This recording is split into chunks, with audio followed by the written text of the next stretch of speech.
Idaho, 2020. Whispers of doomsday prophecies and dark secrets choked the small town of Rexburg. At the center stood Chad Daybell, a seemingly ordinary man with an extraordinary secret, a belief system that blurred the lines between life, death, and something far more sinister.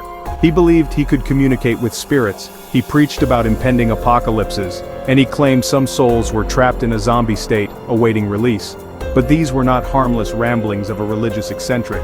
They were the chilling prelude to a real-life horror story. Daybell's world collided with tragedy when his wife, Tammy, died suddenly in her sleep. Her death, initially deemed natural, would later become a gruesome piece of a much larger puzzle. Enter Lori Vallow, a woman as enigmatic as Daybell himself, bound to him by their shared apocalyptic fascinations. United by their beliefs and a whirlwind romance, they found themselves entangled in a web of suspicion when Vallow's two children, Tylee and JJ, vanished without a trace. Days turned into weeks, weeks into months, and the children remained missing. The case gripped the nation. The idyllic facade of Rexburg crumbled as investigators peeled back layers of deceit, uncovering a trail of death and disappearances that stretched far beyond the small town. The nation watched, captivated and horrified as the twisted tale of the Daybells unfolded, a story of religious extremism, alleged murders, and the chilling possibility that the line between belief and delusion had been irrevocably crossed. Chad Daybell wasn't a stranger to weaving tales of the macabre. He'd authored numerous books on doomsday scenarios, near-death experiences, and the spirit world. His followers, drawn to his charisma and apocalyptic pronouncements, saw him as a prophet. But behind the facade of spiritual wisdom lurked a darker reality. Investigators, piecing together the timeline, uncovered a trail of suspicious deaths surrounding Daybell, including that of his former wife, Tammy. The investigation into Tammy's death revealed a shocking truth. She hadn't died of natural causes. Her body, exhumed and examined, revealed traces of asphyxiation, casting a long, dark shadow over Chad Daybell. The focus shifted to Lori Vallow.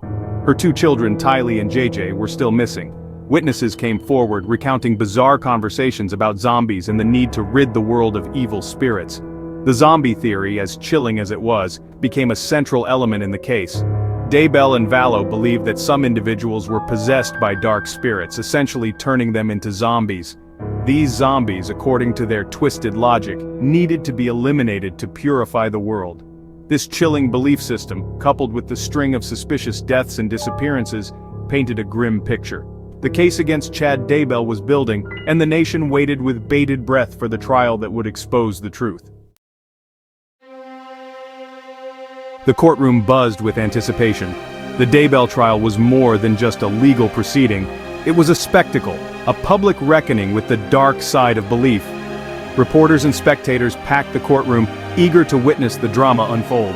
The prosecution laid out a meticulous case, weaving together the threads of Daybell's apocalyptic beliefs, the suspicious deaths, and the disappearance of the children. They presented digital evidence, chilling text messages, and witness testimonies that painted Daybell as a manipulator who used his religious teachings to control and ultimately harm those around him. The defense countered, attempting to portray Daybell as a man of faith, misguided perhaps, but not a murderer. They argued that the prosecution's case was built on speculation and circumstantial evidence. But the testimony of one witness sent shockwaves through the courtroom, Chad Daybell's own sister. She recounted chilling conversations with her brother, expressing his belief that his wife and Vallow's children were possessed and needed to be eliminated. The weight of the evidence was overwhelming. The jury deliberated for days, carefully considering the testimonies, the evidence, and the defense's arguments. Finally, the verdict came: guilty. Chad Daybell was found guilty on all counts, including murder and conspiracy to commit murder. A collective gasp filled the courtroom. Justice, it seemed, had been served. The Daybell case stands as a chilling testament to the dangers of religious extremism and the seductive power of belief. It serves as a stark reminder that the line between faith and fanaticism can be perilously thin.